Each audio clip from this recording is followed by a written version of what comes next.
Thank you, Di, and thank you for the invitation. And it's lovely to be here today and to join my state and territory and Commonwealth colleagues on the panel. I have, I guess, the unfortunate position of being last, which means that a lot of what I'm about to say may seem like pretty obvious things, especially given the speeches and presentations that we've seen this morning. But to, I guess, help her stay awake, I've got two pieces of trivia to begin with. Number one is New South Wales Treasury is the oldest treasury in Australia. This year is our 200th year of being in governance, I guess, in a fiscal way. So there you go. And the second piece of trivia is my Deputy Secretary, Joanne, who used to work at Commonwealth Treasury, told me that before the OECD had their wellbeing frameworks, they actually pinched the idea from Australia. It came out of Commonwealth Treasury in the first place. So now it's come back and we are, I guess, now going back to the future, as Brendan said. So there you go. All right. So New South Wales, what have we been doing?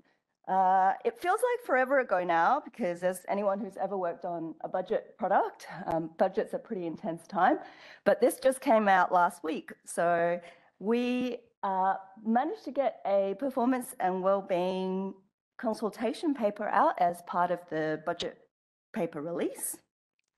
In this consultation paper, we present our 8 wellbeing themes, which are very much aligned with the Commonwealth Measuring What Matters themes, but we got a few extras because these extra themes or dimensions are things that we think are very important from state government, service delivery, responsibility perspective, and we are putting out this draft framework for public input through the rest of this year. And we also have currently live a New South Wales parliamentary inquiry from the Public Accounts Committee into performance reporting and driving wellbeing outcomes for New South Wales people. So there are a few different channels that we're seeking public input from.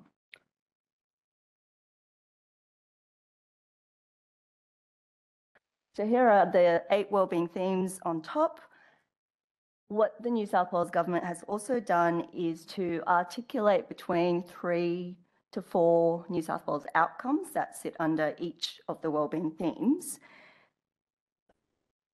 We did quite a bit of consultation work with our agency colleagues to nut out exactly what these outcomes should be. They are up for public input, but I think one of the lessons, reflecting on lessons learned, is that New South Wales, we have had a form of budgeting approach since 2017-18 called outcomes budgeting, where we asked agencies to be accountable for very specific outcomes, and each agency was accountable for outcomes tied to that particular agency. One of the lessons that we learnt through that experience is it can create some strange incentives whereby if we're asking an agency to be accountable for an outcome that they don't feel like they're fully controlled, because as we know, there are lots of wicked policy problems and we need collaboration. In that kind of governance setup, it's understandable that agencies might be reluctant to sign up for things that they feel like they cannot really say, yes, we definitely own this 100%. And what that means is that it's harder to get agreement on true, what I would call true outcome measures, where it's the end impact that you're looking to achieve for the people. And so we ended up with a mixture of outputs or activity type measures, which are still really important because you want to understand the interim progress. But if we're really interested in the end impact on the citizens or the people of New South Wales, then I think having a slightly tweaked accountability model was really important. And so that's something that we have tried to pick up under the new framework. So what we've done is we have been much more explicit in calling out the different levels of accountability under a wellbeing framework. So what we are saying is that at the wellbeing theme level, it's about the quality of life that we want for the people in New South Wales, that is really a whole of population level accountability, and there are constraints to what the government can be achieving. So yes, of course, the government influences wellbeing outcomes for people, but we are not the only influences, and there are lots of other factors that play into how your quality of life ends up. And so drawing that out was important for us. At the New South Wales outcome level, what we're saying is an individual agency cannot be fully accountable for that because it is about the system impacts. And so we're saying that is a system level accountability, and the New South Wales government collectively should be accountable for achieving those New South Wales outcomes that they sign up for. Below that, the third layer, we have government programs and policies. And these programs and policies come with their own program-specific measures, and agencies should be accountable for achieving performance against these program or policy-specific metrics. Ooh, too quick.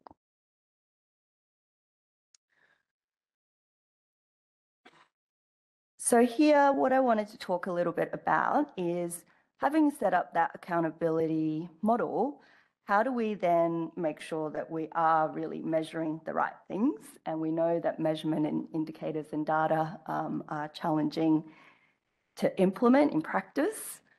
So what we wanted to do is that under each of the three layers, we have wellbeing metrics, we've got performance indicators, and we've also got program-specific indicators. In the consultation paper that I put up on the first slide, we do propose some draft indicators, and we're looking for feedback on those.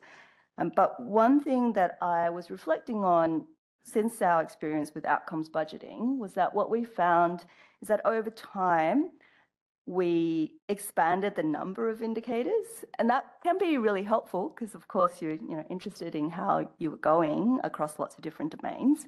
But it also made it more difficult, I think, for decision makers to really see the bigger picture in some ways. And it got to a point where we had around 250 or so outcome type indicators, and we got to about 700 or so program specific indicators.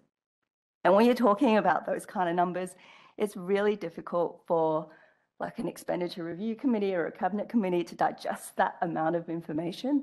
And so this time we're trying to be really focused on the top two layers for that decision-making forum to say, we want to tell you about how, as a whole of state, we're going against achieving our outcomes, and also how we're going against the wellbeing metrics. And we want to leave more room for the performance and the program-specific performance measures up to individual agency level, because they are really important for day-to-day running and operation of how an individual agency wants to achieve their portfolio objectives, but being more selective about which one of those you might want to elevate up to a minister or to a cabinet room to talk about, and maybe thinking about when do you present that kind of information, or how frequently you present that kind of information.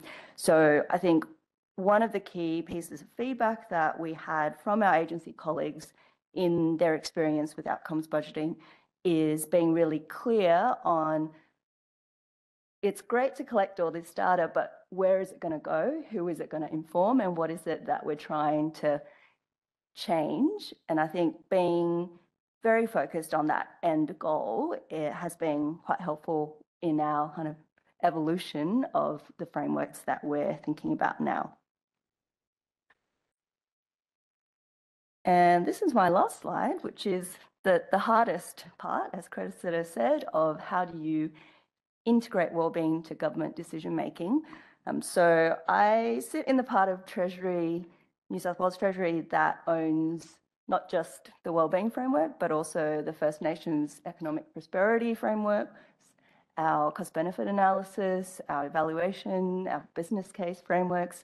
And all of these, to me, are very useful tools in our toolkit as economists and as policy advisors in presenting the most useful evidence to decision makers to help them prioritise and to help them maximise that social welfare, which is, I guess, what welfare economics is all about.